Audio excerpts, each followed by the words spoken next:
এরকম মুখে লালা ঝরতেছে, এরকম লালা, প্রচুর লালা ঝরে।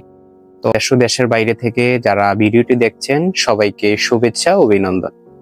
তো আজকে আমি কথা বলবো একটি চীনা চরিত একটি রোগ, যেটা আমাদের গ্রামে আসলে, আপনাদের অন্যান্য এলাকায় কি বলে জানি না, আমাদের এলাকায় আসলে সাধারণ মানুষ বাতা রোগ বলে চিনে বা পরিচিত। আর চিকিৎসা বিজ্ঞানের ভাষায় যেটাকে বলা হয় রোগ, বাংলায় খুরা রোগ, ইংরেজিতে হচ্ছে FMD, foot and mouth disease, অর্থাৎ পা এবং মুখে ঘা। তো এটা আমি আসলে আজকে এর লক্ষণগুলা কি কি, কিংবা এটার পরিচর্যা কি করতে হয়, এই বিষয় নিয়ে বিস্তারিত কথা বলে থাকবো। যেমন এটার লক্ষণটা হচ্ছে, ফার্স্ট স্টেপে হচ্ছে, এগুলা সাধারণত শীতের মধ্যে বছরের পুরো সময় হলেও শীতে হচ্ছে এটার প্রাদুর্ভাব বেশি দেখা যায়। সাধারণত অন্যান্য সময় হয়, কিন্তু শীতে এটার প্রাদুর্ভাব বেশি দেখা যায়। যেমন নভেম্বর থেকে জানুয়ারির মধ্যে এটার প্রাদুর্ভাব বেশি থাকে।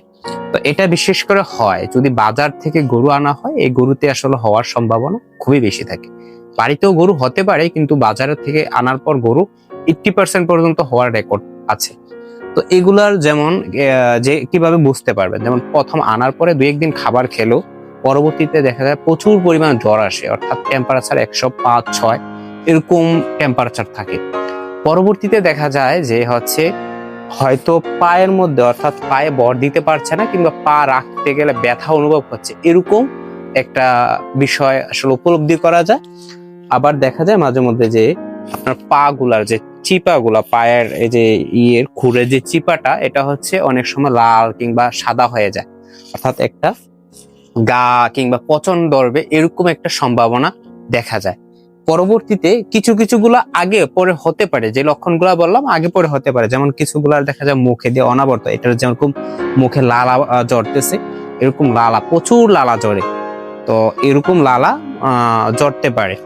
তো এইগুলো এই লক্ষণগুলা যখন আপনারা দেখবেন, অনেক কারণে লালা ঝরতে পারে, কিংবা অন্য কারণে লালা ঝরতে পারে, কিন্তু এফএমডি তে যে লক্ষণগুলা বললাম, যে লালা ঝরবে, পাশাপাশি হচ্ছে পা হচ্ছে কি অনেক সময় আলগি দিয়ে রাখে, কিংবা পা ফেলতে একটু মনে হয় যে ব্যথা অনুভব হয়। পাশাপাশি হচ্ছে এই যে কি বলে খুরোর যে মাঝখানে চিপা, এটা হচ্ছে লাল হয়ে যায় বা সাদা হয়ে যায়। পাশাপাশি হচ্ছে মুখে প্রচুর লালা জ্বরার কারণে, কিংবা গা হয়ে যাওয়ার কারণে, যেটা খাবার দাবার একদম ছেড়ে দেয়, খাবার খেতেই পারে না। কিছুগুলা এরকমও দেখা যায় 5-7 দিন 10 দিন পর্যন্ত লালা অনবরত চড়ে যদি। আর বিশেষ করে হচ্ছে এই ফ্রিশিয়ান যে গরুগুলা, এগুলাতে আসলে একটু এটার তীব্রতা আমি দেখেছি বেশি হয়ে থাকে। যেমন অনেক টাইম ধরে এটা আসলে লালাটা চড়ে, যেগুলা দেশি কিংবা শাহিওয়াল গরুতে তেমন বেশি দেখা যায় না আসলে মাঠ পর্যায়ে যে লালা ধরনের যে বিষয়টা। তো এই গেল হচ্ছে লক্ষণগুলা। তারপর হচ্ছে আপনারা কি কি আসছে করতে পারেন, যে পরিচর্যা, ট্রিটমেন্ট হচ্ছে আলটিমেটলি যিনি ডাক্তার দেখবেন এক এক স্টেপে, এটা যেহেতু ভাইরাল ডিজিজ, লক্ষণ ভেদে ট্রিটমেন্ট দিবে, ওইটাতে আমি যাব না। আমি হচ্ছে পরিচর্যার বিষয়টা আজকে তুলে ধরবো।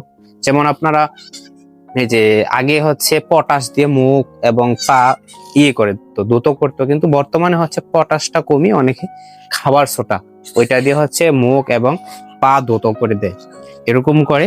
পাশাপাশি হচ্ছে এই যে মুখের মধ্যে অনেকে দেখা যায় গ্রামে তিল বেটে দেয় বা অন্য কিছু দেয়, এটা হচ্ছে ওনাদের আসলে ব্যক্তিগত বিষয়।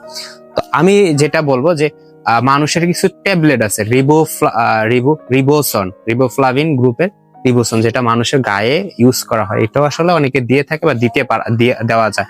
তো পটাশ দিয়ে পা গুলা ধুয়ে দিয়ে ন্যাপথেলিনের গুটি অনেকে চূড়ো করে দেয়, যেটা মাছি না ধরতে পারে, এরকম দেওয়া যায়। বা নেবানন পাউডার, এগুলোও দেওয়া যায়।